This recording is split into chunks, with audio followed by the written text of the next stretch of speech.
자, 오늘은 여러분 받으신 그 강의 안에 아마 셋째 페이지쯤 될 것 같은데 역사적 관점으로 가겠습니다. 선교 역사입니다. 우리는 지금까지 자라면서 사실 역사 공부할 때는 뭔가 외워야 된다는 부담이 많았습니다. 사람 이름과 연대와 이런 것을 하다 보니까 역사를 즐기지 않은데 이제 여러분들이 다시 대학에 입학하실 목적이 아니시라면 이제 그런 건 필요 없습니다. 다만 역사라는 것은 사건을 좀 넓게 보면서 이 어떤 흐름을 발견하는 겁니다. 그래서 이 기독교의 역사를 여러분 잘 보시면은 어떤 흐름 가운데 우리가 일한 것 같은데 나중에 잘 발견해 보시면은 하나님의 섭리 가운데 그때 하나님이 우리를 사용하신 거에 불과하다는 걸 보게 됩니다. 하나님이 사실은 이 역사의 드라마를 이끌어 가시는데 그거를 발견할 수 있다면 굉장한 교훈입니다. 그래서 이 선교 역사의 흐름이라는 건 하나님이 2000년 동안의 기독교를 어떻게 움직여 오셨는가를 보고 물론 주인공처럼 사람들이 등장하지만은 실제로 잘 보면은 그때마다 하나님이 필요한 사람을 세우셔서 쓰셨을 뿐입니다. 오늘날도 어쩌면 이런 일이 계속될지도 모릅니다. 선교사분들에겐 제가 이런 얘기를 합니다. 혹시 선교지에서 시간이 난다면 저 좋다면 안 나도 만들어서라도 공부를 좀 하시되 선교사들이 선교지에서 공부를 하신다라면 선교 역사를 공부하라고 권합니다. 선교에 관한 역사책들을 많이 읽어보십시오. 왜 그러냐면 헤아려 새 것이 없습니다. 오늘날 선교사들이 선교 현지에서 부딪히는 문제와 어려움들 중에 역사상 없는 새로운 문제를 갖고 고민하는 분들은 실제로 거의 없습니다. 사실은 오랜 역사 전에 누군가 다 이미 고민했었고 고민 가운데 나름대로 극복한 방법들이 다 있습니다. 역사책을 많이 볼수록 눈이 띄어지고 이 흐름 가운데 지혜를 얻을 수 있습니다. 물론 2000년 전, 1000년 전에 있었던 일을 오늘날 적용하려면 적용의 기술은 좀 필요하지만 근본적인 흐름은 변하지 않는다는 겁니다. 그렇기 때문에 이 기회만 된다면 여러분들이 역사책을 많이 보시는 것은 선교에서 의외로 좋은 교훈을 많이 얻습니다. 시작하기 전에 한 가지만 말씀을 더 드리고 시작하죠. 여러분들이 교회 역사, 교회사라는 걸 많이 들어오셨을 텐데 교회사와 선교 역사는 좀 다릅니다. 똑같은 사건을 다루지만은 관점이 다릅니다. 교회 역사라는 것은 항상 기독교의 중심부를 따라가게 됩니다. 기독교의 가장 중심부가 교리적으로, 체계적으로, 신학적으로 어떻게 변화 발전해 왔는가를 따져보는 게 교회 역사입니다. 때문에 교회 역사를 배우시면 예루살렘 교회에서 시작해서 항상 로마 교회로 갔다가 유럽의 교회로 갔다가 영국 교회로 갔다가 대서양을 건너서 미국 교회로 와서 보통 끝나시게 됩니다. 이제 선교 역사는 그런 교리적인 발전에는 별로 관심이 없습니다. 선교 역사는 관점이 딱 하나입니다. 복음이 지리적으로 어떻게 확산되어져 갔는가라는 관점만을 가지고 역사를 따지게 됩니다. 이러다 보니까 교회 역사에서 배웠던 것과 똑같은 사건을 보지만 조금 다른 경우들이 있습니다.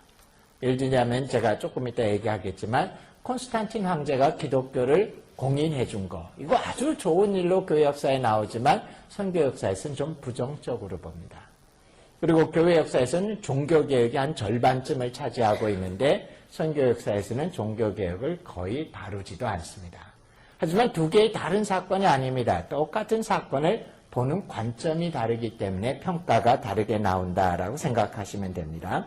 여러분이 교재를 갖고 계시면 116페이지에 보면 큰 표가 하나 나올 겁니다. 이 표가 예수님 당시로부터 오늘날까지를 5개의 시대로 나눈 그런 표입니다. 첫째 시간에 제가 말씀드릴 거는 이 표의 흐름을 쭉 여러분들에게 말씀드릴 테니까 이 표를 참조하면서 여러분들이 따라가시기 바랍니다. 교재에서는 75페이지에서 93페이지까지의 내용들을 가지고 얘기할 겁니다. 이 미션 엑스포즈에서 여러 사람이 글을 썼는데 종합해 보면 5개로 시대를 나눕니다. 400년, 400년, 400년에서 5개로 나누는데 정확히 400년이 맞아 들어가진 않지만 이 책에서는 일단 거기에 좀 맞춰갑니다. 제 개인적으로는 아주 좋아하는 건 케네스가 라토렛 교수라는 사람의 흐름을 쫓아가지만 오늘은 이 미션 엑스포즈의 흐름을 쫓아가겠습니다. 처음 400년부터 시작을 해보죠. 처음 400년은 기독교가 탄생해서 400년이 됐을 땐 로마 제국 전체가 기독교화되는 시기입니다. 근데 이 초기 역사를 보면 우리가 놀랍게 발견한 게 뭐냐? 하나님이 디자인하셨고 하나님이 이끌어 가십니다. 이걸 아주 절실히 발견하는 게 인간의 이해를 가지고서는 계획을 짜도 도저히 그렇게 할 수 없을 만큼 기가 막힌 순서를 가지고 기가 막힌 사건들을 연결해 나가서 기독교를 로마 제국 전체에 전파하는 일들을 하시게 됩니다. 시간이 많지 않기 때문에 제가 짤막짤막하게 설명을 해나가겠습니다. 먼저는 섭리적인 준비라는 것부터 시작해 보겠습니다. 예수님이 이 땅에 우연히 오셔서 우연히 십자가에서 돌아가시고 그리고 너희는 땅끝까지 복음을 전파하라는 명령을 주시고 그냥 가신 게 아닙니다. 사실은 어떤 면에 불가능한 거예요. 예수님이 떠나셨을 때 예수님의 십자가 사건을 그나마 이해하고 사람들에게 그분이 하나님의 아들입니다. 우리를 죄에서 구원하셨습니다. 우리가 기다리던 메시아입니다. 라고 설명할 수 있었던 사람은 대략 나가의 다락방에 모였던 150명 정도였습니다. 지금 강의를 듣는 분들이 대략 150명 정도 되는데 여기 앉아 계신 요만한 규모의 사람들에게 만약 제가 평생 처음 듣는 이상한 교리를 얘기한 다음에 전 세계 모든 사람에게 이것을 전파해서 다 이걸 믿도록 해라 라고 하면은 거의 불가능한 겁니다. 오늘날 교통과 통신이 고도로 발달한 시대에도 불가능한데 2000년 전엔 더더구나 불가능했었습니다. 근데 이것이 가능케 하기 위해서 하나님께서 기가 막힌 역사상의 준비를 해놓고 밭을 준비해놓고 모든 준비를 레디시켜놓고 그 한가운데 예수님을 오시게 했다는 겁니다. 그러니까 우연히 온 게 아니에요. 정말 기가 막힌 섭리적인 준비가 된 가운데 예수님이 오셔서 33년의 생애를 사시고 십자가의 복음을 완성하시게 됩니다. 어떤 것이 있느냐? 4가지만 말씀드릴게요. 첫 번째는 팍스 로마나라는 겁니다. 로마의 평화시기입니다. 구약시대를 보면은 모든 나라들은 부족 국가입니다. 이 부족 국가들은 끊임없이 자기 부족이 아닌 다른 부족을 쳐들어가서 노략질하고 그들을 공격하고 삽니다. 전쟁이 일상이에요. 뭐 원수가 지거나 전쟁할 일이 있어서 하는 게 아닙니다. 다윗의 이야기가 가운데 보면 이런 표현이 나오죠. 때가 되어 왕이 출전할 때가 되매. 쉽게 말하면 무슨 말입니까? 때가 되면 쳐들어가는 겁니다. 옆에 마을을, 옆에 부족을. 주로 언제 갔냐? 2가지 시기에 갑니다. 하나는 추수 때 쳐들어갑니다. 그래서 1년 동안 농사진 거 다 뺏어옵니다. 사람들을 죽이고. 2번째는 우기가 지나고 나서 땅이 단단해져서 전차가, 마차가 굴러갈 수 있을 때가 되면 전쟁을 가는 때입니다. 양육강식의 시대예요. 이렇기 때문에 이때는 모든 부족마다 자기들의 신을 가지고 있었는데 자기 부족이 멸절당하지 아니하는 한 신을 바꾼다는 건 불가능한 일이었습니다.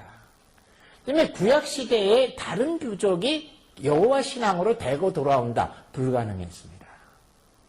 근데 이런 전쟁이 양육강식의 전쟁의 시대가 계속되어졌다라면은 기독교 전파가 현실적으로 불가능합니다. 근데 기가 막히게 하나님께서 예수님이 탄생하기 약 5, 60년 전부터 예수님이 탄생하신 한 60년 후까지 그 기간에 전 세계에서 전쟁을 중지시켜버립니다. 그 당시 전 세계란 건 물론 로마 제국을 가르쳤고 로마 제국이 지중해를 둘러싸서 천하를 통일하는데 기가 막히게 전쟁이 끝입니다. 부족과 부족 사이의 갈등이 끝이게 됩니다. 그러자 비로소 한 부족의 신앙이 다른 부족에게 전파되는 게 가능해집니다.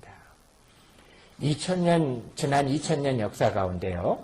전쟁이 그쳤던 시기가 딱 200년 정도 있었답니다.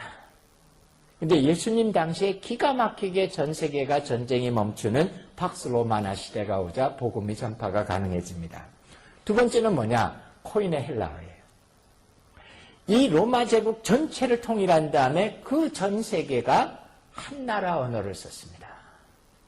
바울이 요즘처럼 가는 데마다 언어학교 가서 초급과정 2년 마치고 중급과정 2년 마치고 고급과정 2년 마치고 언어시험 보고 그 다음에 설교 시작했다. 아이고, 그는 아마 그 터키 땅을 벗어나지 못했을 겁니다. 근데 바울은 언어를 배울 필요가 없었어요. 왜냐하면 전 세계 모든 사람들이 다 코인의 헬라어를 쓰니까요. 이 헬라어 중에서도 코인의 헬라어는 쉬운 헬라어입니다. 그럼 헬라어가 여러 개 있습니까? 질문하실 텐데 여러 개 있습니다. 여러분들이 신학교에서 한 1년쯤 헬라어 배웠다 그래서 오디세이를 읽어보겠다. 예, 한 장도 못 읽습니다. 고전 헬라어는 엄청 어렵습니다. 격변화가 많은 단어들이 나쁜 언어인데 고전 헬라어는 더 나쁜 언어입니다. 도저히 못 쫓아갑니다. 그 격변화가 너무 불규칙하기 때문에. 근데 이 당시엔 아주 시장에서 쓰는 평범한 헬라어가 전 유럽의 로마 제국에 퍼져 있었기 때문에 바울에겐 언어의 장벽이 없었습니다. 어디를 가든지 복음을 전할 수 있었습니다.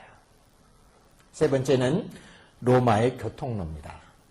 여러분, 모든 길은 로마로 통한다 이런 말을 많이 들어보셨죠? 이게 왜 생긴 일이냐면은 로마 제국이 천하를 통일한 다음에 도로를 닦습니다. 근데 도로가 그렇게 넓진 않아요. 어른이 이렇게 양팔을 벌린 거에 2배가 좀 안 되는 정도의 폭입니다. 근데 그 길을 닦고 나서 포장을 돌로 했는데 이 로마 사람들이 조금 무식했는지 도로 포장을 이렇게 해야 되는데 그 당시에는 이렇게 세워가갔습니다. 도를. 그러다 보니까 오늘날 2000년이 지났는데도 이탈리나 혹은 터키의 고대 로마 제국 지역에 가보면 2000년 전의 길이 아직도 남아 있습니다. 이게 좁아 보이지만 마차가 끄는 말이 달릴 수 있는 글자 그대로 하이웨이를 만든 겁니다. 사실은 이전에는 어디를 옮긴다라는 거 굉장히 어려운 거예요. 오래전에 제가 태조 왕건이라는 한국 드라마를 봤는데 그 드라마에 보면은 왕건이 군대를 이끌고 백제를 뒤통수를 치게 돌아서 공격하는 이야기가 나옵니다. 그래서 그 군사들을 이끌고 뭐 거의 한 2주, 석주를 걸려서 돌아서 백제를 뒤에서 공격했는데 대단한 원정으로 나타납니다. 그거 요즘에 한국 고속도로 상황에서 딱 30분 가면 될 거리입니다. 근데 왕건은 2000년 전도 아니에요. 1000년 전 사람인데도 그 당시 그 거리를 가는데 아마 미국으로 친다면 한 3, 40마일 정도의 거리인데 그거 가는 거리가 대단한 이동이라고 할 만큼 이동이 어려웠습니다. 근데 로마 제국이 길을 닦게 되자 전 세계 사람들의 통행이 쉬워지게 되자 복음이 전파되기 시작합니다. 마지막 네 번째는 디아스포라라는 겁니다. 디아스포라라는 말은 유대인의 분산이라는 말입니다. 여러분 느부갓네살 아시죠? 구약에 이 사람이 와서 예루살렘을 점령하고 이 팔레스타인 지방을 점령하는데 무식한 일을 하죠. 땅을 점령했으면 거기를 자기 총독을 두고 식민 통치하면 되는데 이스라엘의 몽땅 사람을 잡아다가 딴 지역으로 옮깁니다. 왜 그렇게 했느냐? 이스라엘만 그런 게 아니에요. 느부갓네살이 대단한 사람입니다.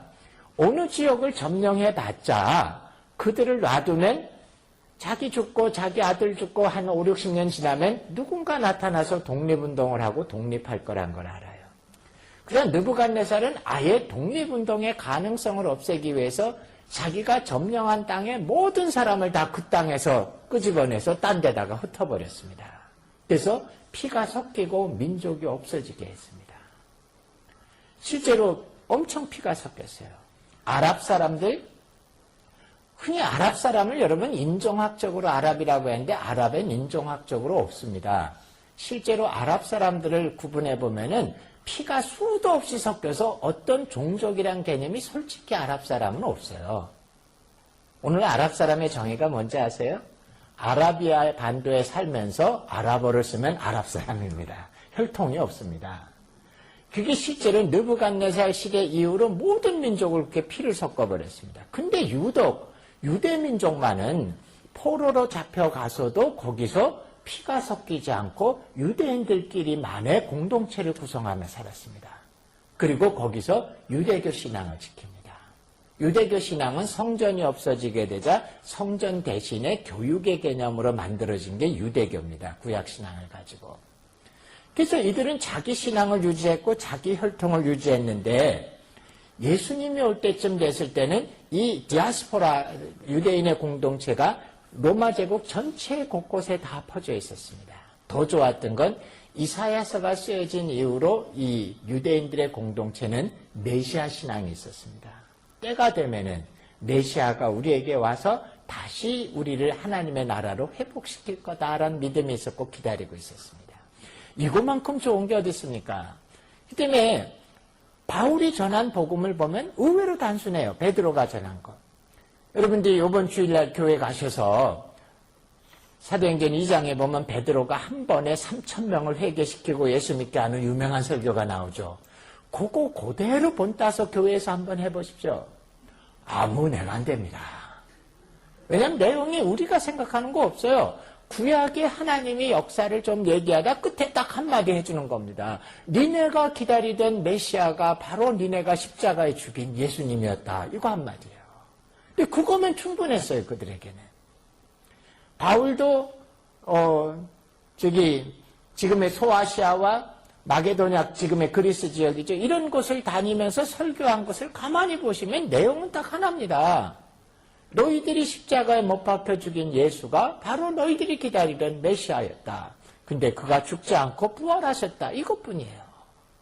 그러나 그거면 충분했습니다. 그들이 기다리던 답이 그게 다거든요. 만약에 요즘처럼 가서 죄라는 게 있냐 없냐, 죄가 뭐냐, 하나님이 있냐 없냐, 존재론적인 설명과 아이고 이러면 선교 어림도 없었습니다. 그들은 다 돼 있었기 때문에 그것만 전해주면 돼요. 그래서 예수 그리스도 하나님의 아들 메시아, 요거를 첫 글자를 따면 익두스라는 말이 되는데 이게 물고기라는 단어예요. 그래서 가는 데마다 물고기 하나만 그려주면은 받아들일 사람들은 다 받아들일 수 있는 준비가 되어 있었습니다. 이런 준비가 되어 있었기 때문에 예수님이 십자가에서 복음을 완성하고 돌아가시자 아주 빠르게 이 다른 민족들에게 복음이 전파되기 시작을 합니다. 자, 이런 준비가 된 다음에 예수님께서 십자가에 오셔서 돌아가시고 부활하셨습니다. 아주 중요한 건 돌아가셨다가 아니라 더 중요한 건 부활하셨답니다. 대속의 죽음이 중요하지만 부활이 없다면 아무 의미가 없습니다. 때문에 바울이 사도행전에서 곳곳마다 전한 메시지의 핵심은 뭐냐? 우리 주님은 부활하셨다 했습니다. 하지만 아직 제자들이 그렇게 준비된 게 아니에요. 그저 하나님께서 단계적으로 이 복음이 전파되도록 합니다. 첫 번째가 오순절 사건이 벌어집니다.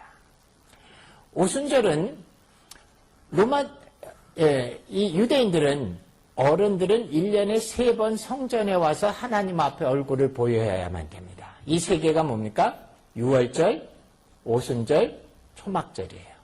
오순절을 나팔절이라고도 그럽니다. 근데 이 3번의 절기에는 꼭 성전에 와서 뵈야 됩니다. 근데 예수님 당시엔 성전이 다시 세워졌죠. 헤롯 성전이. 그렇기 때문에 아무리 멀리 사는 유대인들이라도 헌신된 사람들은 1년에 와야 되는데 이때는 딱 한 번만 오게 됐었습니다. 그게 오순절이에요. 그래서 오순절이 되면 헌신된 유대인들은 예루살렘에 와서 성전에서 자기 얼굴을 보여야 되는데 그 모인 사람들에게 성령이 임해서 그들의 방언으로 복음이 전파되고 사람들이 예수를 믿게 합니다. 준비된 사람들이 이 사람들.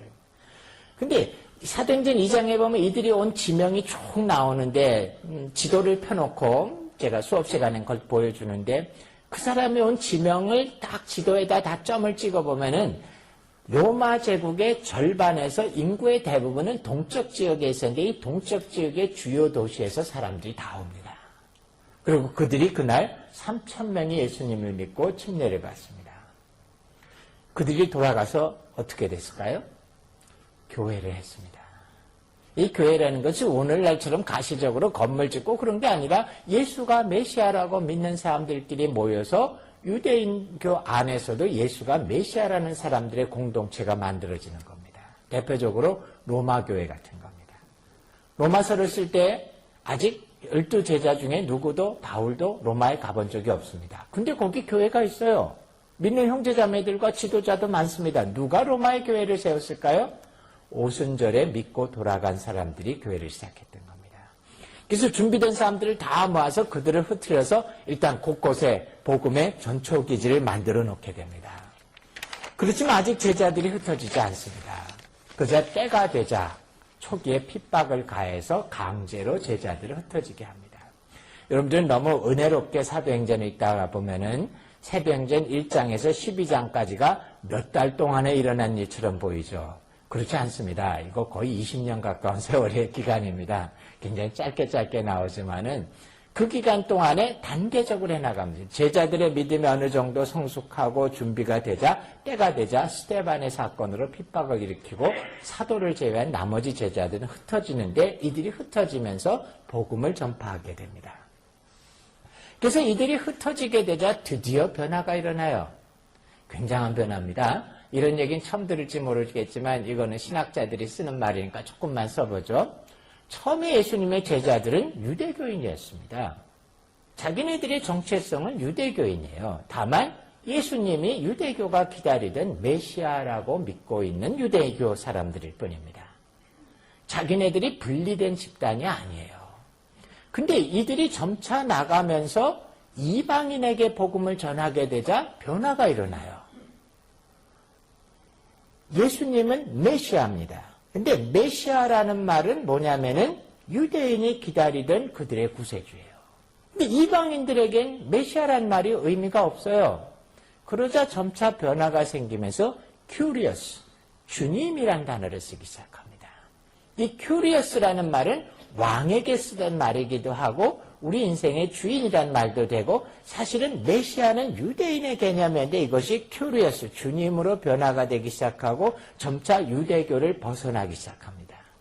그럼 우리가 유대교인이 아니면 뭡니까? 집단의 이름이 없었어요. 근데 안디옥에 가자 사람들이 놀리면서 이름을 붙여줬는데 그리스도인이다라고 붙여주게 되면서 비로소 크리스티애니티라는 기독교가 탄생을 하게 됩니다. 그 다음에 이제 아주 중요한 사건이 일어나는데 예루살렘 종교회의가 일어나게 됩니다. 사도행전 15장에 보면은 예루살렘 교회에 바울과 실라가 와서 그들과 토론을 하게 되죠. 바울이란 사람이 나타나서 1차 선교 여행을 하면서 이방인들에게 복음을 전합니다. 그리고 그 믿는 자들에게 구원을 선포해 줬어요. 침례를 받고 주고. 그러자 예루살렘 교회가 그 소식을 듣자 기뻐하면서 할렐루야 한 게 아니라 난리가 났습니다. 저 바울 어디서 굴러먹다가 온 친구인지 모르겠지만 어떻게 이런 해괴한 이단과 같은 일을 하고 다니냐라고 분노한 겁니다. 왜냐하면 예루살렘에 있는 신자들은 전부 예수님의 십자가 사건을 믿는 사람들이에요. 그럼에도 불구하고 그들에겐 두 가지 전제가 있었습니다. 할례는 받아야 되고 율법은 지켜야 된다예요. 왜 그렇게 해석했냐면 그들의 신학에서는 당연한 겁니다. 할례라는 건 뭡니까? 하나님과 언약관계 가운데 들어가는 상징이 할례예요. 그래서 유대인들은 애가 태어나면 죽지 않을 만큼 가장 이른 시기에 8일째 되는 날 애를 빨리 할례하는 이유가 뭐냐? 하나님과 언약관계 안에 집어넣어야지만 하나님의 백성이 되는 거거든요. 그리고 율법은 당연히 지켜야 된다고 생각했습니다. 근데 아무리 이방인이라도 하나님과 언약관계, 할례를 통해서 하나님과 언약관계 안에는 들어가 있어야지 십자가에서의 죄 용서 약속이 적용되든 말든 하지. 할례도 안 받고 하나님의 언약관계에도 안 들어온 자들이 어떻게 예수 믿었다고 그래서 구원을 받을 수 있느냐. 그들에겐 도대체 불가능한 일입니다. 예루살렘에 있던 신자들의 아마 11명이 그렇게 믿었을 거예요. 불가능한 일인다. 할례를 받아야지 할례 안 받은 사람들 어떻게 믿는다고 그래서 그게 되느냐? 하나님과 언약관계 밖에 있는데. 근데 이게 굉장히 중요한 겁니다. 바울이 다니면서 이방인들에게 구원을 선포하자 난리가 났는데 그래서 그들이 사실은 바울과 실라를 불러 소환한 겁니다. 너희들 다니면서 그런 이단적인 행동을 하느냐라고 중지시키려고 했어요. 근데 하나님이 미리 손을 씁니다. 자, 이런 일이 벌어졌을 때 가장 성깔 있게 소리 높일 사람이 누구겠습니까? 베드로죠. 그러자 베드로의 입을 막습니다. 고넬료 사건을 일으켜요. 고넬료 사건을. 이 고넬료 사건을 통해서 베드로가 변합니다. 그래서 심지어 신학자들은 고넬료가 회심한 게 아니라 베드로가 변하는 사건이다라고 하는데 고넬료 누굽니까? 하나님을 경외하는 자다라고 나타나죠. 이방인으로서. 이 말을 잘 들으셔야 돼요. 하나님을 경외하는 자라는 말이 형용사가 아니에요. 즉 고넬료라는 사람이 하나님을 존경하고 살았다 이런 의미가 아닙니다. 그거 고유명사예요. God fearer라는 말인데요.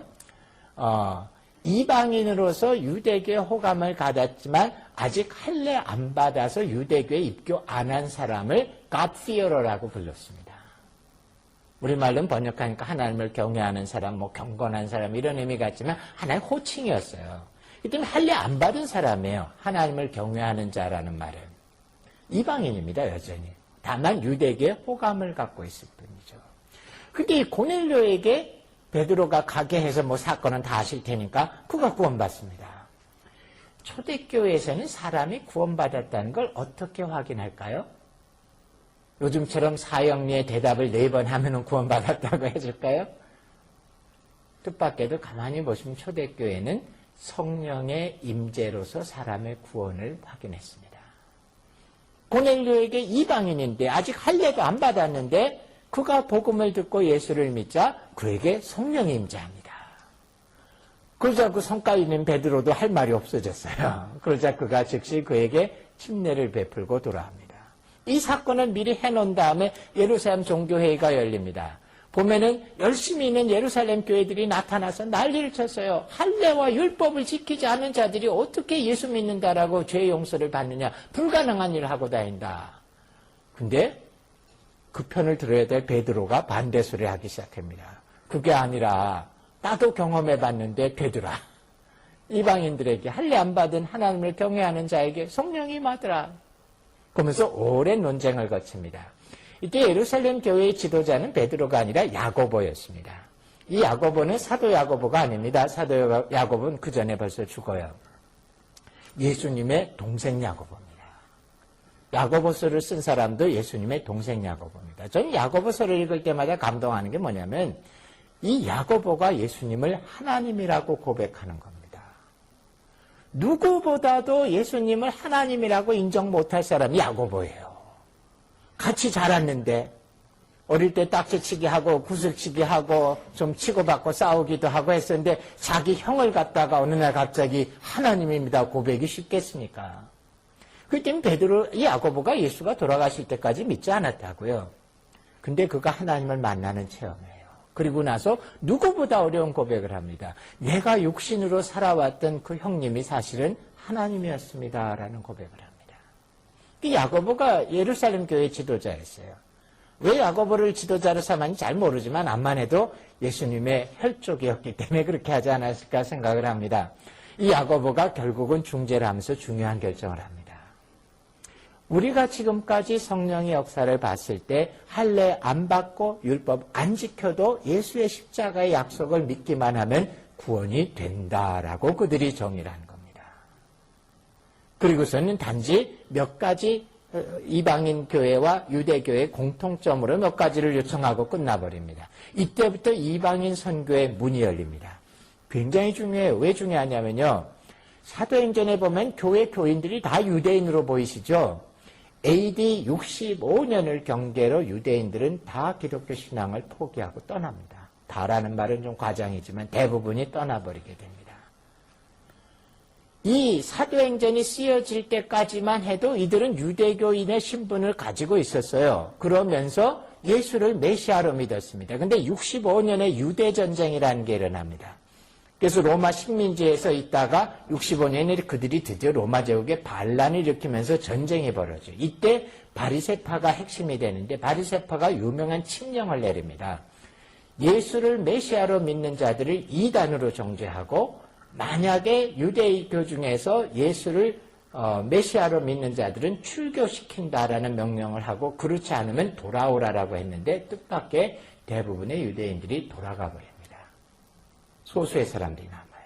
만약에 이때 이 예루살렘 종교회가 대략 AD 50년경인데 이때 이방인들을 향해서 문을 열어주지 않았으면 어쩌면 기독교는 AD 70년경에 끝났을지도 몰라요. 근데 기가 막히게 문을 열어주자 이제 기독교는 이방인을 향해 가게 됩니다.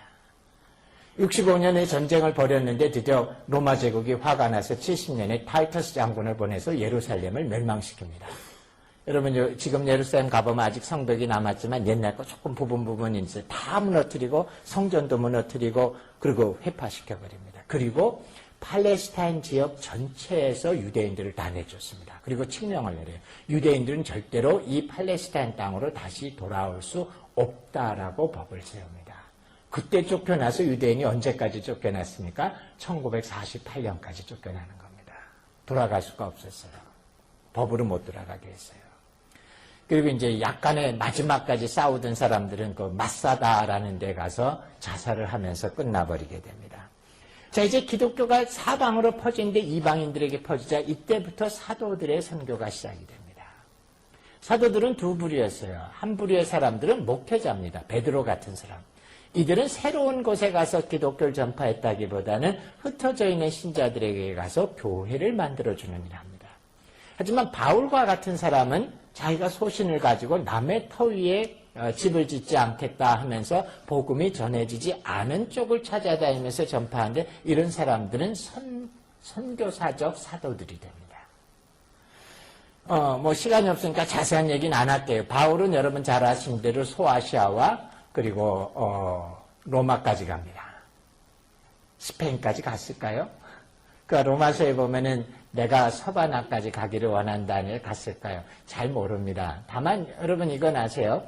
사도행전 끝에 바울이 그 로마 감옥에 갇히는 걸로 끝나죠. 거기서 죽지 않았습니다. 바울은 가이사에게 호소한 거에서 승리합니다. 그래서 무죄 석방이 돼요. 성공했어요. 자기가 가이사에게 호소해서. 그래서 석방이 돼서 1년 반 정도 살다가 두 번째 체포돼서 두 번째 그때 교수형을 당해서 죽습니다. 근데 이 1년 반 동안 어디가 있었는지 잘 몰라요. 그가 두 번째 체포됐을 때 쓴 서신이 디모데전서, 디모데후서입니다. 근데 거기 보면 계속 구리장색 알렉산더를 조심하라 이 말이 나오는 걸로 봐서 바울을 두 번째 체포되게 한 사람이 구리장색 알렉산더라고 보여지는데 어디 갔는지 모릅니다. 근데 클레멘트 서신서라는 외경이 있는데 외경은 가짜는 아니에요. 역사성은 있지만 계시를 받은 흔적이 없는 건데 거기 보면 바울이 제국의 서쪽 끝까지 갔다라는 표현이 나옵니다. 어쩌면 이때 갔을지도 모릅니다. 바울이. 다만 그가 교회 개척은 성공하지 못한 것 같아요. 이 마가가 나중에 알렉산드리아의 교회를 세웁니다. 이집트의 기독교를 전파하는 겁니다. 그래서 이집트 하면 카이로를 생각하지만 카이로는 최근에 생긴 도시입니다. 옛날엔 이집트의 수도는 알렉산드리아 쪽이 여기에 교회를 세웁니다. 그리고 바돌로메는 아라비아 반도의 기독교를 전파합니다. 아라비아 반도가 지금은 이슬람의 본거지지만 오랫동안 기독교의 핵심 지역이 됩니다. 바돌로메에서. 그리고 도마 이야기가 나옵니다. 도마 이야기를 제가 조금만 해볼게요. 도마가 인도에 갔다라고 우리가 알고 있는데 진짜 도마가 인도까지 갔느냐? 이거는 오랫동안 논쟁이었습니다. 중세시대에 도마복음서, 도마행전 이런 게 있습니다. 근데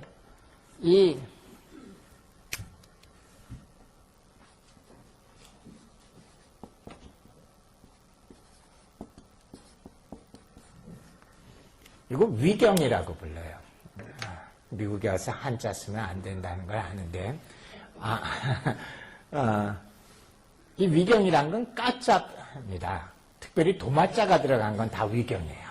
도마가 의심이 많아서 그런지. 근데 이 도마복음서와 도마행전에 보면 전설 같은 얘기가 있습니다. 이런 얘기입니다. 어느 날 도마에게 예수님이 나타나셔서 이렇게 얘기했답니다. 네가 인도에 가서 복음을 전파해라. 근데 도마가 원래 말을 잘 안 듣지 않습니까? 그가 또 예수님께 바닥바닥 대들었던 것 같아요. 여기도 할 일이 많은데 뭐 인도까지 갑니까? 싫습니다. 그랬더니 예수님이 이렇게 얘기했답니다. 네가 원치 않아도 가게 될 거다. 이 도마는 집 짓는 대목, 큰 목수였답니다. 근데 그가 그만 뱅크럽을 당하게 되고 노예로 팔리게 됐는데 노예가 된 도마를 인도에서 온 노예 상인이 샀답니다. 그래서 그를 데리고 인도로 가서 북왕국의 군다포로스라는 왕의 왕국으로 데려갑니다. 그자 군다포로스 왕이 이 서역에서 서방에서 집을 짓던 목수가 왔다 하자 도마를 삽니다. 그리고선 그에게 내 궁전을 줘라라고 명령을 합니다. 그리고 큰 돈을 줬어요.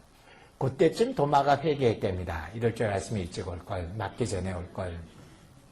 그래서 그가 회개하고 궁전을 지으라고 받은 큰 돈을 사람들에게 나눠주고 사랑을 베풀면서 그가 복음을 전해서 큰 부흥을 일으켰답니다.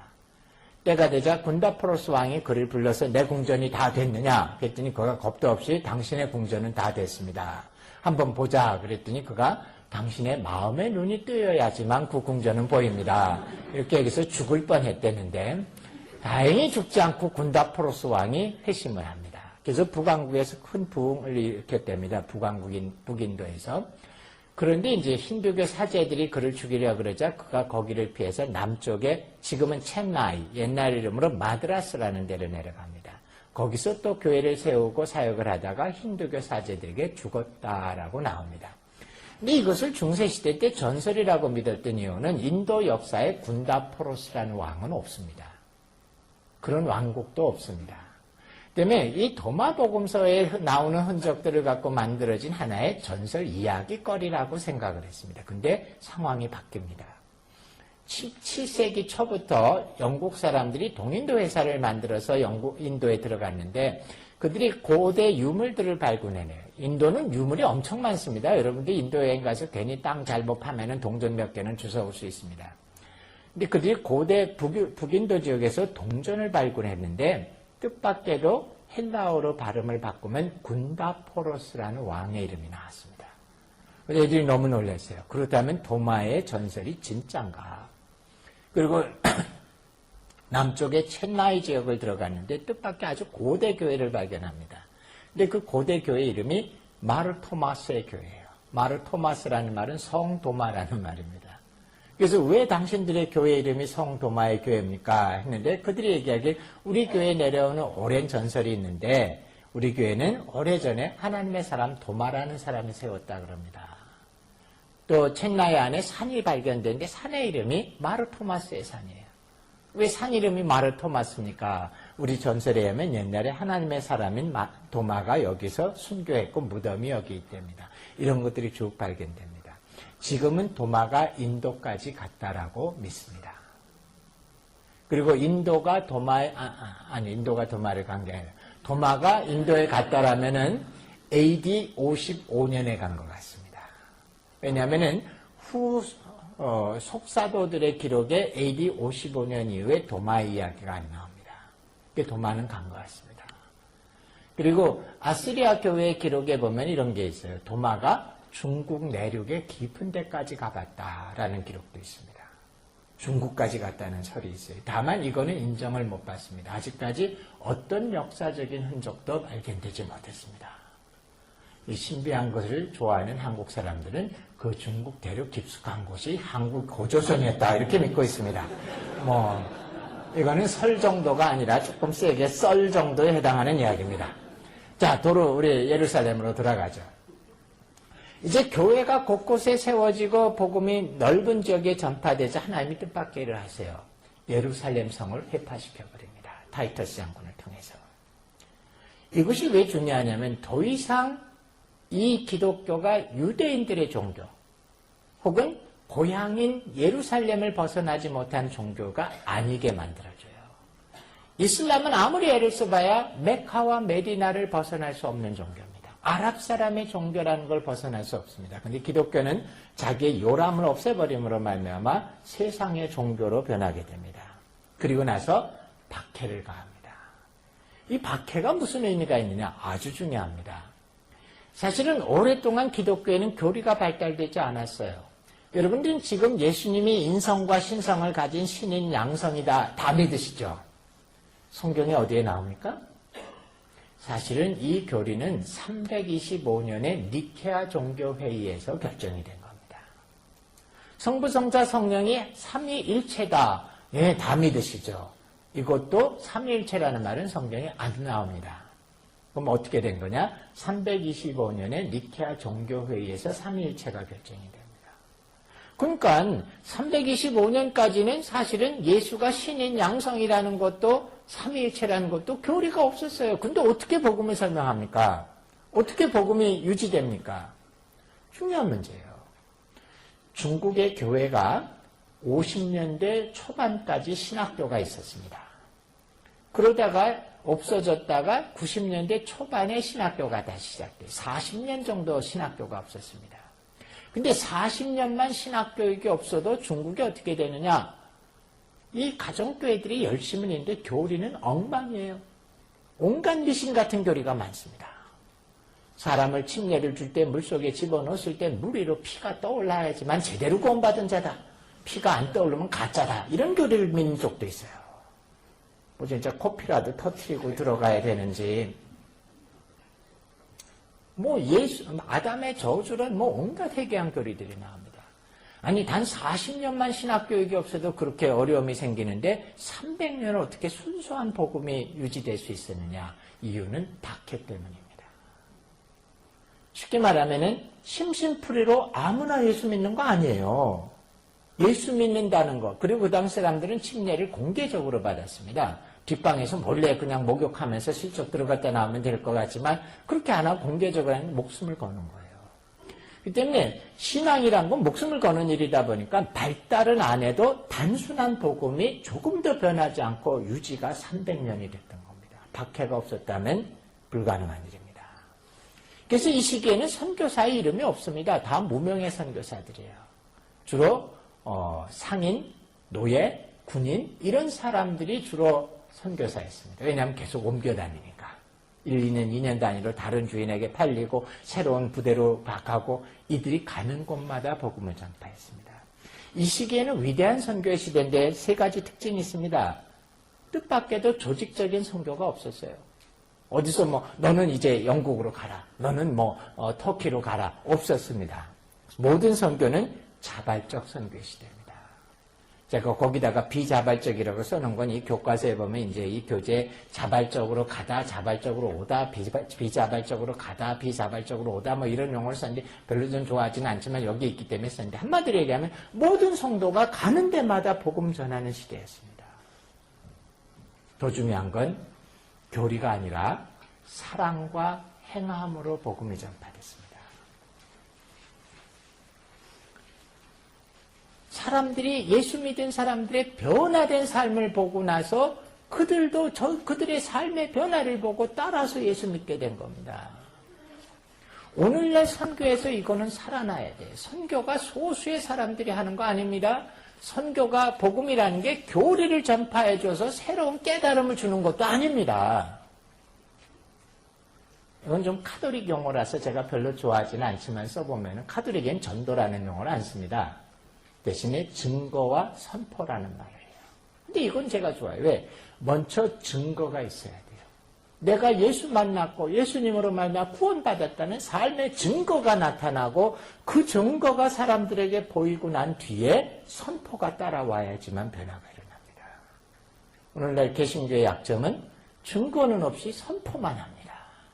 그러자 세상의 똑똑한 사람들은 우리를 향해서 너희나 잘하세요라고 대답을 하는 시대가 됩니다.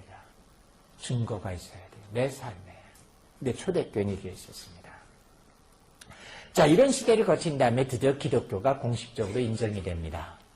콘스탄틴 황제에 의해서 313년에 밀란 칙령이 내려서 더 이상의 핍박이 중지되고 기독교가 인정이 되죠. 근데 왜 콘스탄틴이 기독교를 인정했느냐? 두 가지 설이 있어요. 하나는 전설 따라 삼천리에 나오는 것 같은 이야기가 있고 하나는 사회적, 정치적인 이야기가 있습니다. 사람들은 전설 따라 삼천리 버전을 더 좋아합니다. 그쪽을 얘기해보죠. 이런 얘기예요. 로마는 원래 황제를 세습하지 않았습니다. 세습한 경우가 적어요. 그리고 특별히 4세기경 됐을 땐 로마 제국이 약해지기 때문에 황제의 후기쯤 되면 장군들끼리 별들의 전쟁을 해서 최후의 승리를 거둔 자가 원로원의 인정을 받아서 황제 자리에 오릅니다. 이 콘스탄틴도 그런 황제 자리를 노리고 별들의 전쟁을 해가는 사람인데 마지막 두 사람이 남아요. 콘스탄틴과 막센시우스라는 사람이 남습니다. 이 둘이 싸워서 이기는 자가 황제가 됩니다. 그래서 로마 북방에는 타이버 강을 경계로 막센시우스의 군대와 콘스탄틴의 군대가 대진을 합니다. 근데 전쟁의 경험이 많은 콘스탄틴이 강 건너에 막센시우스의 군대를 보자 그만 놀라고 실망해버립니다. 자기가 이길 수 없다는 걸 합니다. 전쟁의 경험이 많았던 그는 막센시우스의 군대가 사기도 좋고 무기도 좋고 숫자도 많고 자기가 질 걸 알았습니다.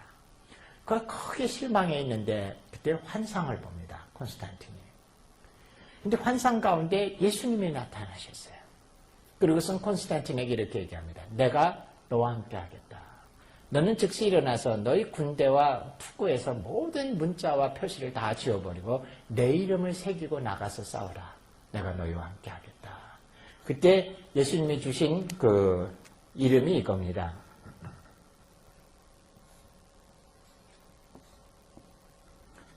많이 보셨죠? 예, 이거를 PX라고 읽으면 천하의 무식한 일입니다. PX는 미군 부대 매점입니다. 그리스도하고 아무 상관없습니다. 이거는 PX가 아니라 헬라어로 크리스토스라고 쓰는 말의 첫 두 글자입니다.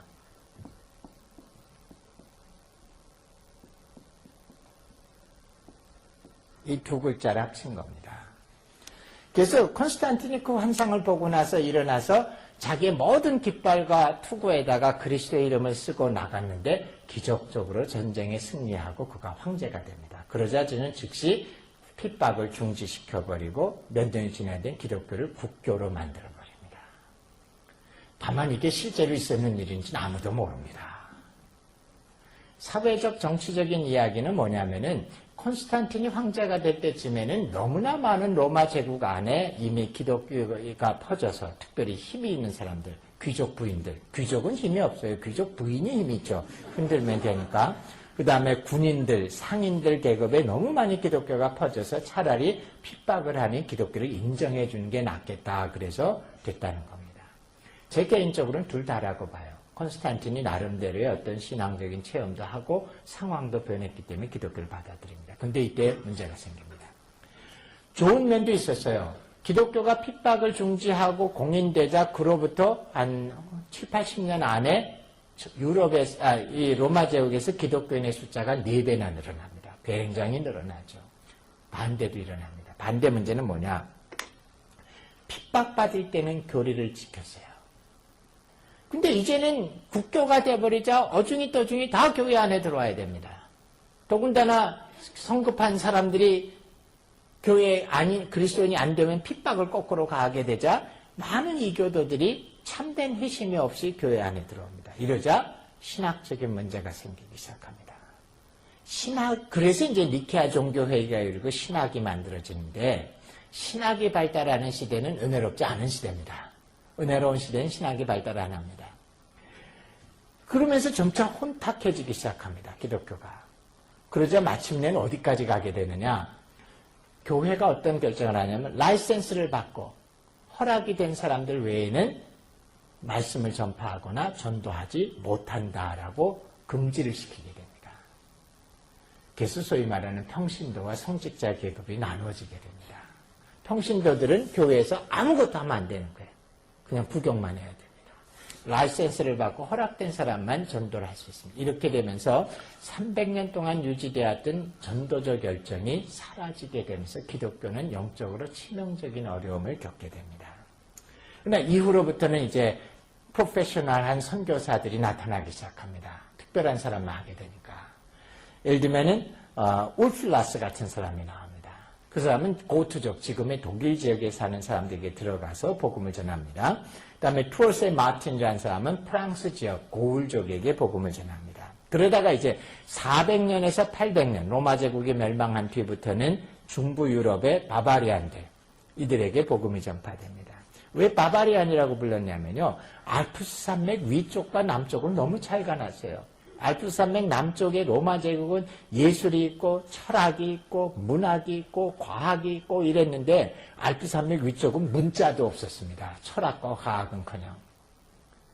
그래서 울플라스 같은 사람이 올라가서 문자를 만들어주고 성경을 번역해주고 기독교를 전파했습니다. 그래서 울플라스 같은 사람이 위클리프 선교회의 원조라 그럽니다. 근데 이제 400년부터 바바리안들을 향한 선교가 시작되는데 이때 하나님이 아주 특별한 사람을 하나 불러 쓰십니다. 성 패트릭이라는 사람이에요.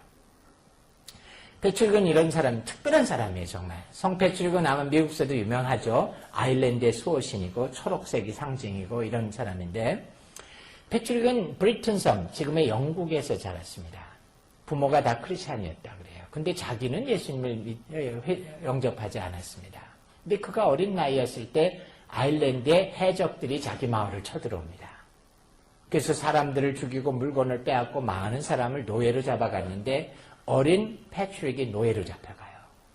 그때 나이가 14살, 어떤 책은 16살이었다 그럽니다. 그래서 그가 아일랜드에 잡혀가서 7년 동안 아주 혹독한 노예 생활을 합니다. 근데 이 7년 동안에 그가 예수님을 만납니다. 회심을 해요. 그리고 7년 뒤에 배를 몰래 타고 도망을 나옵니다. 근데 그 배가 프랑스로 가는 배였어요. 프랑스에 내리자마자 그는 수도원에 가서 수도사의 과정을 마치고 수도사가 돼서 고향에 돌아옵니다. 그때까지 부모님이 살아계셨대요. 그러니까 everything 이제 잘 됐어요. everything fine. 모든 원위치로 돌아왔습니다. 근데 그때부터 패트릭에게 문제가 생겨요. 기도만 하면은 자기를 노예로 삼았던 그 아일랜드 사람들이 떠오르는 거예요. 그들에 대한 부담이 생깁니다. 근데 어느 날 마침내 환상을 봐요. 자기를 노예 삼아서 혹독하게 그렇게 착취하던 나쁜 그 주인이 환상에 나타나서 자기를 불러요. 젊은이여, 이리로 와서 옛날처럼 우리 사이를 오가면서 삽시다. 근데 그는 그것을 하나님의 부름이라고 믿었습니다. 그래서 그가 아일랜드로 선교사로 들어갑니다. 그리고 죽을 때까지 38년인가를 아일랜드에서 사역을 합니다. 얼마나 놀라운 일이 벌어졌느냐면요. 패트릭이 들어가기 전에는 아일랜드에 단 하나의 교회도 없었고 알려진 신자도 없었습니다. 근데 패트릭이 죽을 때는 아일랜드에 신자가 아닌 사람이 없을 정도로 나라가 완전히 기독교화되어 버립니다. 대단한 사람이죠. 그 한 사람에 의해서 역사가 바뀌는데 거기서 그치는 게 아니에요. 이 사람들이 이제 거기에 만든 교회를 켈틱 교회라고 부르는데 수도원 형태지만 독특한 신앙생활을 혹독한 훈련을 시켰습니다. 기도할 때 이 사람들은 잡념이 생긴다고 이렇게 십자가처럼 손을 양팔로 들고 서서 기도했다는데 어떤 사람은 너무 오래 기도해서 그 머리에 새가 집을 짓고 알을 낳았다는 거짓말 같은 전설도 있고 아일랜드가 굉장히 추운 지역인데 한겨울에 연못에 얼음을 깨고 수도사들을 연못에 집어넣은 다음에 시편 1편에서 150편까지 다 외워야 꺼내줬다라는 그런 말도 있습니다. 얼마나 많이 얼어 죽었는지 몰라요. 그러나 이들 가운데 위대한 전통이 나타납니다. 그게 뭐냐면 페레그리나치오라는 거예요. 페레그리나치오. 이들은 그 당시까지도 선교라는 개념도 없었어요. 다만 수도사가 되면은 인생에서 자기들의 욕심을 줄이기 위해서 고행의 삶을 삽니다.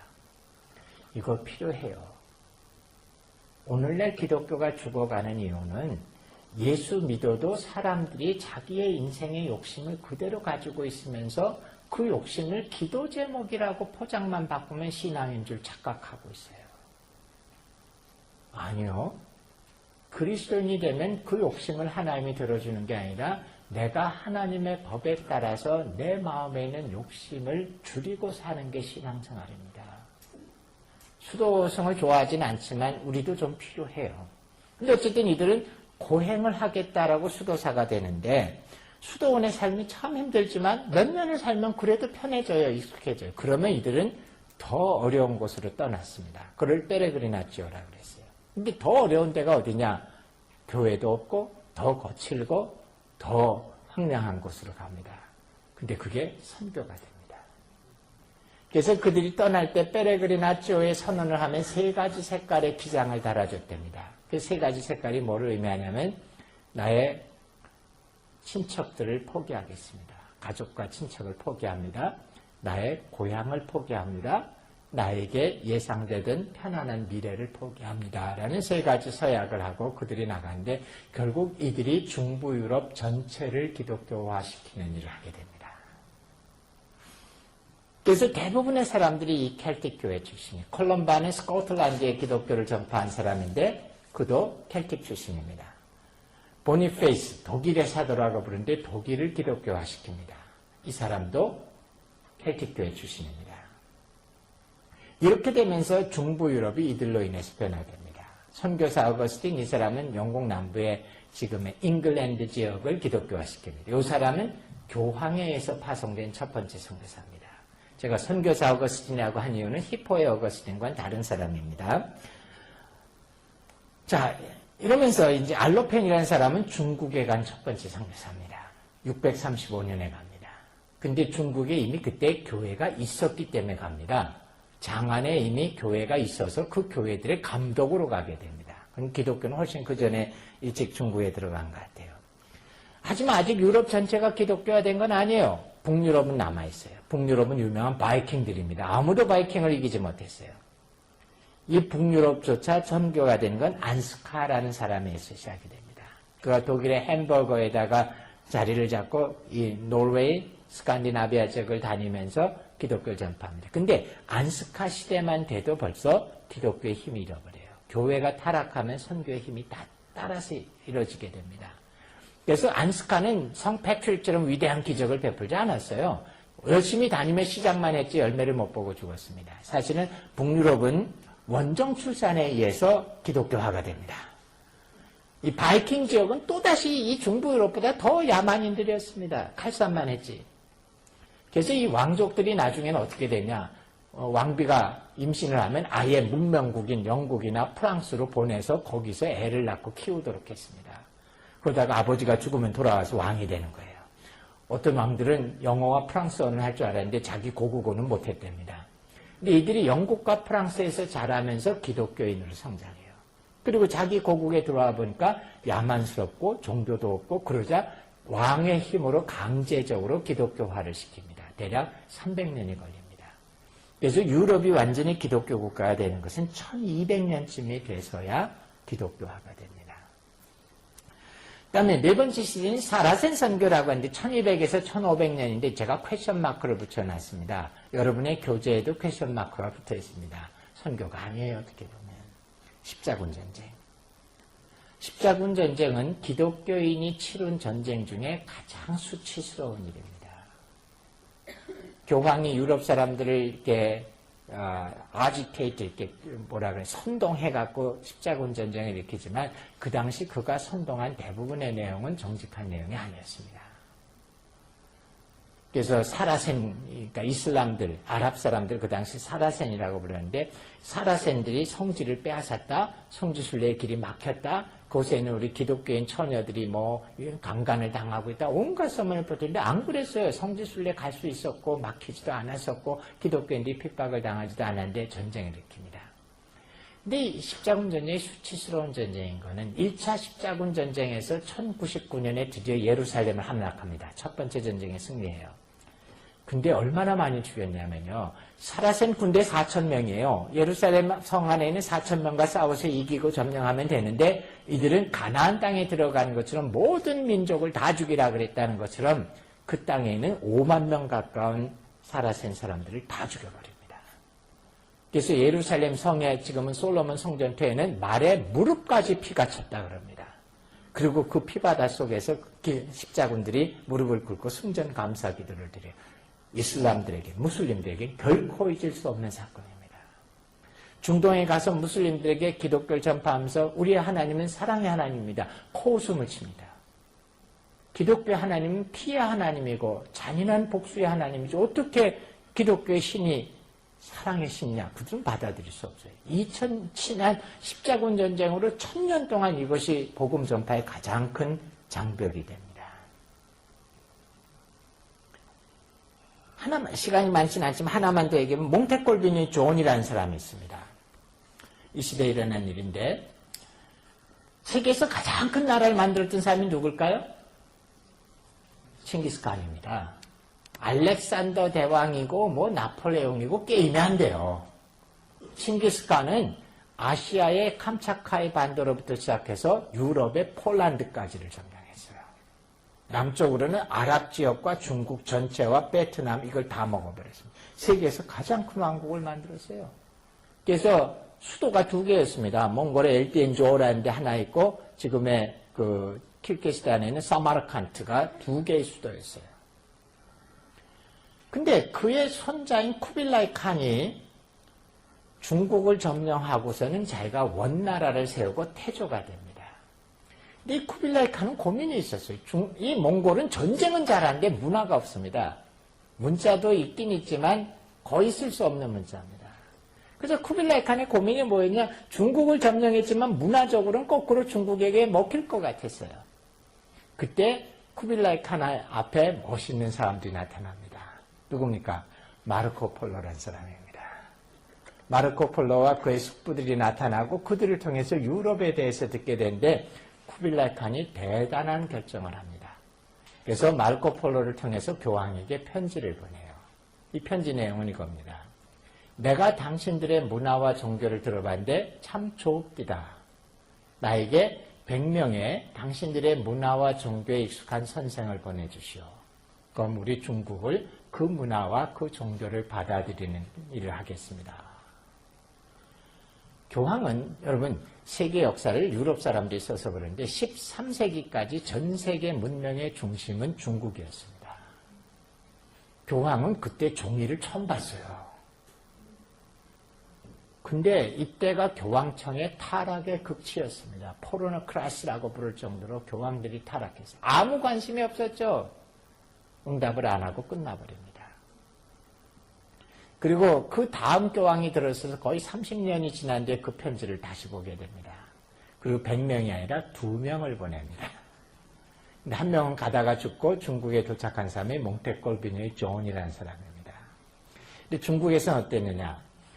쿠빌라이 칸은 정말 교황에게서 사람이 오기를 원했어요. 이게 100명이 누굽니까? 선교사 보내달라는 거였어요. 기독교를 받아들이겠다는 거였습니다.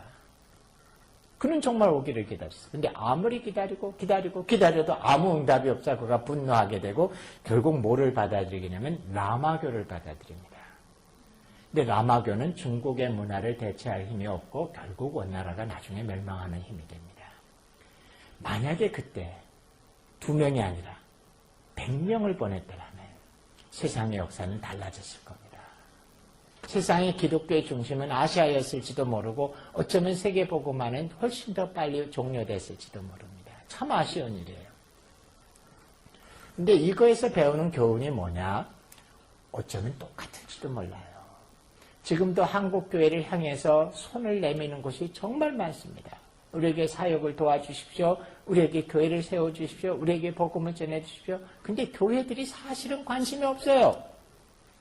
어떻게 보면 교회 내부의 문제에 너무나 신경을 쓰고 있고 우리 생존이 더 급한 것 같고 제가 항상 얘기하는데 교회는 만족은 없는 거예요. 자족이 있을 뿐인데 자족하지 않아요. 교회들이. 항상 자기네들은 불만족이에요. 근데 어쩌면 100년 뒤에 누가 역사책을 이렇게 쓸지 몰라요. 그때 한국에게 기회를 줬는데 하나님이 그들을 쓸 수 있었는데 사람들이 그들을 원했는데 눈 감았다라고 어쩌면 똑같은 이야기를 들을지도 모릅니다. 우리가 역사를 만드는 거 아닙니다.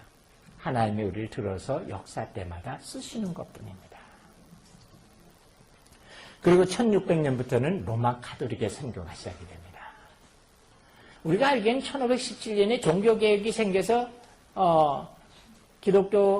유럽에서 로만 카톨릭이 치명타를 맞았다. 예, 사실입니다. 근데 뜻밖인 거는 그들은 유럽에서 치명타를 맞았지만 신대륙에서 놀라운 성공을 거두면서 300년 동안 사실은 전성기를 이루게 됩니다. 유럽에서 잃어버린 신자와 교회 숫자의 수십 배를 신대륙에서 얻어요. 근데 개신교회는 이 300년 동안 눈을 감고 선교를 하지 않습니다. 특별한 일이에요. 그래서 오죽하면 이것을 선교학자들이 Great Omission이라고 불러요. 뭔가 거대하게 이렇게 빠져버린 시기다. 근데 로만 카톨릭의 선교가 1770년대에 붕괴됩니다. 뭐 자세하게 말씀드리면 이제 제수잇이 붕괴되는데 1792년부터 개신교가 선교를 시작합니다. 그때부터 지금까지 개신교 선교를 3기로 나눕니다. 아까 그거 좀 보여주시겠어요? 3기로 나누는데 짧은 시간에만 설명을 드릴게요. 이 개신교 선교의 문을 연 사람이 있는데 누구냐면은 윌리엄 캐리입니다. 이 윌리엄 캐리는 어릴 때 자라면서 쿡 선장의 여행기라는 책을 읽으면서 세상에 너무나 많은 나라들과 민족들이 있다는 걸 압니다. 그리고 그 어린 나이에 예수님을 영접하고 침례교 목사가 됩니다. 이때는 침례교 목사가 돼도 목회만 하는 경우는 드물고 대부분 바이보케이셔널이었기 때문에 그는 가난하게 신발을 만드는 일을 하면서 교회 목회를 했습니다. 근데 그에게는 꿈이 있었어요. 그래서 어느 날 영국에서 침례교 총회가 열렸는데 아마 총회가 다 끝날 때쯤 모더레이터가 기타 한 건 있으면 얘기하시오 했나 봅니다. 근데 이 젊은 윌리엄 캐리가 겁도 없이 앞에 나가서 이렇게 얘기합니다. 영국은 복음을 들었지만 세상에 너무나 많은 나라들은 아직 하나님에 대해서 듣지 못하고 있습니다. 그들도 하나님을 알아야 되겠고 우리가 그들에게 가야 되지 않습니까? 라는 호소를 합니다. 근데 그 모더레이터가 이렇게 얘기했답니다. 진짜 그렇게 얘기했는지 잘 모르겠어요. 어떤 책은 아니라 그러고 어떤 책은 기라 그러는데 모더레이터가 뭐라 그랬냐면 sit down young man 이렇게 얘기했답니다. 젊은이요 뭘 모르는 것 같은데 앉으시오. 그리고 이렇게 설명했어요. 만약 하나님께서 이방 민족이 구원받기를 원하신다면 하나님은 당신이나 내가 가지 않아도 그 일을 할 수 있습니다. 젊은이요 앉아 계시오라고 얘기합니다. 이게 유명한 사실은 하이퍼칼비니즘적인 태도입니다. 영국 교회가 침례교회가 둘로 나눠 있었는데 Particular Baptist Church, General Baptist Church였는데 Particular Baptist Church는 하이퍼칼비니즘, 고등 칼빈주의, 거의 예종론의 극단을 믿고 있었습니다. 그러면 그들은 우리 안 가도 하나님 할 수 있다고 생각했어요. 그리고 영국의 침례교회 대부분이 Particular Baptist Church였습니다. 근데 윌리엄 캐리가 기가 죽어야 되는데 그가 기가 안 죽어요. 대단한 사람이에요. 그래서 위인인 것 같습니다. 그가 책을 하나 씁니다. 책은 한 90페이지뿐이 안 된 얄팍한 책인데 제목은 엄청 긴 책을 씁니다. 제가 제목을 제대로 외우면 이런 책이에요. 이방인의 회심을 위하여 도구를 사용하여야 될 그리스도인의 책임에 대한 질문 이런 책을 씁니다. 너무 길어서 그냥 질문, 인콰이어라는 것만 부르는데 이 책에서 그가 아주 성공적으로 뭘 보여주느냐. 성경을 이용해서 하나님의 예정이 있지만 사람들이 순종하지 않는 되지 않는다는 걸 보여줍니다. 비로소 눈이 뜨여요. 그래서 이제 선교의 제1기 시대, 저 파란 시대가 시작이 됩니다. 근데 로만 카톨릭은 수도원이라는 게 있어서 선교사를 보낼 수 있었는데 개신교는 수도원도 없어요. 교회들은 교구 교회였기 때문에 자기 지역밖에 관심이 없었습니다. 어떻게 합니까? 그저 윌리엄 캐리가 그것을 대체하는 게 뭐를 만드냐? 미셔너리 소사이티라는 걸 만듭니다. 선교 단체를 만들어요. 그래서 세계 최초로 만들어진 미셔너리 소사이티가 1792년에 만들어진 베프티스트 미셔너리 소사이티라는 게 만들어집니다. 그리고 첫 번째 선교사로 윌리엄 캐리를 임명해줍니다. 그가 아주 엑사이팅해서 집에 돌아갔어요. 그래서 자기 와이프에게 드디어 내가 인도에 선교사로 가게 됐다.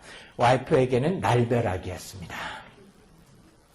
그 당시 인도에 간다는 건 죽는다는 말이에요. 와이프는 끝까지 반대했어요. 에이미라는 와이프는. 나중에 심각하게 토론하다 결국 어떻게 됐냐? 윌리엄 캐리가 둘째 아들만 데리고 혼자 떠납니다. 지금하고는 다른 시대예요. 요즘처럼 남편 선교사가 먼저 가서 아파트 정하고 애들 학교 알아보고 그 다음 달에 들어와서 가족 데리고 가고 그런 시대 아닙니다. 사실은 평생을 갈라지기로 결정한 겁니다. 사명 때문에. 근데 하나님의 뜻인지 배가 가다가 고장납니다. 그래서 다시 영국으로 와서 배를 고치느라고 일주일을 기다리는데 이때 다시 자기 부인에게 가서 호소해요. 이때 부인이 마음을 돌립니다. 그래서 애들을 다 데리고 시집 안 간 이모를 하나 데리고 그들 가족이 인도로 갑니다. 근데 그게 고생의 시작이에요. 윌리엄 캐리의 부인은 죽을 때까지 인도 문화에 적응을 못했습니다. 어쩌면 유럽 사람에게 당연한 일이었는지도 몰라요. 그리고 그들이 사랑하던 둘째 애가 얼마 안 돼서 풍토병으로 죽어버립니다. 그러자 윌리엄 캐리의 부인이 미쳐버려요. 그래서 정신병원에 놓다 뺐다 하는데 한 번 미치면 정상으로 돌아오기 어렵지. 나중에 너무 심하게 발작을 해서 윌리엄 캐리가 자기 부인의 방을 밖에서 열쇠로 잠그고 그리고 그 방 안에서 죽게 합니다. 윌리엄 캐리는 평생 4번 결혼합니다. 부러워하지 마세요. 애들을 데리고 너무나 어려운 환경에 살 수 없기 때문에 다시 결혼하고 사실은 5번 결혼해요. 역사책에 4번 나오지만 5번째 부인이 인도 여자였기 때문에 기록을 서양 사람들이 빼놓는데 실제로 5번 합니다. 그 가족이 다 죽어요. 그들이 그렇다고 해서 인도에서 대단한 목회를 했냐. 조그만 교회를 하나 시작했고 샤람포우라는 학교를 시작했고 그리고 벵갈어로 힌두어로 성경을 번역합니다. 근데 문제는 뭐냐면 그 윌리엄 캐리가 자기 인생을 그렇게 던지자 유럽의 교회들이 눈을 뜬 겁니다. 그리고 수많은 젊은이들이 그를 따라서 드디어 선교지로 몰려가기 시작해요. 그래서 유명한 선교의 제1기가 시작되는 겁니다. 이거는 주로 해변가에만 이루어집니다. 제2기라는 건 허슨 텔러에 의해서 시작되는데 이들이 비로소 내지로 들어갑니다. 근데 3기는 1934년부터 일어나는데 해변가냐 내지냐가 문제가 아니라 이제는 복음을 못 들은 종족을 찾아가게 됩니다. 그래서 카메론 타운젠트 처음 들으시는 분들이 많을 텐데 위클리프 성경 번역 성대를 시작한 사람입니다. 이 사람이 언어가 정말로 모든 민족을 가른다는 걸 알게 됩니다. 이때부터는 새로운 민족을 찾아갑니다. 우리는 지금 3기의 선교의 시대에 삽니다. 바라기는 3기가 끝날 때 주님이 오시면 딱 좋겠는데 안 오시면 또 다른 선교의 시작이 있을지도 모릅니다. 주님이 언제 오시는지 다 아시죠? 수요일 날 오신답니다. 부흥사 목사님들이 다 그렇게 이구동성으로 얘기하기 때문에 저는 순진하게 믿는데 특별히 비 오는 수요일 날 저녁 때 오신답니다. 수요예배 안 가고 집에서 텔레비 볼 때 짠하고 오신다는데 그래서 저는 아예 수요예배가 없는 교회를 다닙니다. 아무 때나 오셔도 괜찮습니다. 라고. 아마 주님이 3기가 언제 끝날지 모르지만 이 히든 피플을 향한 것이 끝날 때가 대략 제가 2030년으로 보는데 그때까지 안 오시면 새로운 시기가 시작될 텐데 이제는 종교가 될 것 같습니다. 그리고 2030년쯤 되면 선교에서는 지리적 개념이 없어질 겁니다. 어디서 어디로 간다가 중요하지 않습니다. 아마 독특한 시대가 올 겁니다. 그리고 선교의 대상이 종족이 아니라 이상하게 될 겁니다. 종교가 될 수도 있고 넥스트 제너레이션이 될 수도 있습니다. 지금 우리 다음 세대는 선교지보다 더 복음을 믿는 비율이 적습니다. 그렇기 때문에 어쩌면 중국의 선교사로 가는 것보다 넥스트 제너레이션이 더 급할지도 몰라요. 물론 지금은 아닙니다. 하지만 어떤 변화가 일어나지만 주님이 그 전에 오시면 좋겠어요. 그러나 계속 선교가 이루어진데 눈을 크게 뜨시고 하나님이 어디에 이 사람을 필요한지 보시고 헌신하셔야 됩니다. 좀 시간이 길어졌는데 우리 한 10분 정도 쉬고 그 다음에 전략으로 넘어가겠습니다.